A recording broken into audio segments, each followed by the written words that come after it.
Cầm lăng nô cổ bá ban rô khơi sọc sợi trai với khmei mà nè nơ viêu chùm cam mùi cả lái đòn miên snam chả cam chùm lại. Bần bò pi cạt hát ban chùm nôn bày ngay sập tì pi trợ ban rô khơi nơ ang stock tật chát đòn miên snam rô bút đôi khía bần tai bên ní ở vậy dù vật khăng chuyền bạc. Nơi cả lái ô cật cắm miên snam chướng tài mùi. Sạ xây mà nè rica thả ban khơi bò rô bè ao bò khía chát nơi chất cả lái ô cật cắm. Bê kê dục rụp hiệp ở tay tạ nẹ tố một priệp thiệp phliềm nẹ sợp ong kết đăng thá, vía kỳ chỉ ở tay tạ với chập bận đạn đai trơ kế chập khluôn pi mà phải chăng môn. Nẹ sợp ong kết rộp khơi xá, đai kê dục pi bút sọc tì muối khnông cờ đá, đai miền so xe thá khlông cầm pung bông cát sạ bạc đò lò vĩnh, chỉ à xó đai khiết chá, nơi chỉnh chém cúc rộp bò với chập bận đật. Khom nô cổ bát đã on ra cúm nơi tết chá rộp bò với chập bận đật bần tai kê khơi tai sạ sập sạt chỉ tràn đai trợp bàn đệp chọc khnia.ពេលនោះទូរស័ព្ទរបស់អ្នកស៊ើបអង្កេតស្រែកឮហៅសំឡេងខ្សៀវមួយនិយាយថាអ្នកឯងមកយឺតពេកហើយស្ត្រីម្នាក់រស់រានមានជីវិតបានគេរកឃើញនៅឯផ្សារភ្នែកនាងត្រូវបានដកចេញហើយដៃខាងស្ដាំត្រូវបានដេកជាមួយដៃស្ត្រីម្នាក់ទៀត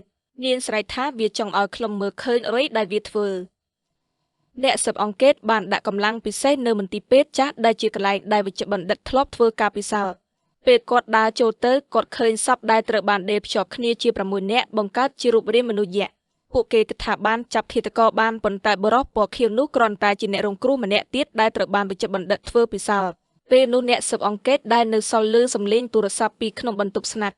ការដាំដាននាំពួកគេទៅព្រៃមួយកន្លែងដែលដើមឈើគ្រប់ដើមមានស្នាមឈាមនៅកណ្ដាលព្រៃមានសព12ដែលត្រូវបានដេកជាមួយគ្នាជារូបរាងដូចផ្កាយវិជ្ជបណ្ឌិតឈរនៅកណ្ដាលអ្នកស៊ើបអង្កេតបានយកឈ្នះប៉ុន្តែនៅពេលគាត់មើលកាមេរ៉ាសុវត្ថិភាពគាត់ឃើញរូបវិជ្ជបណ្ឌិតឈរនៅពីក្រោយគាត់នៅក្នុងកញ្ចក់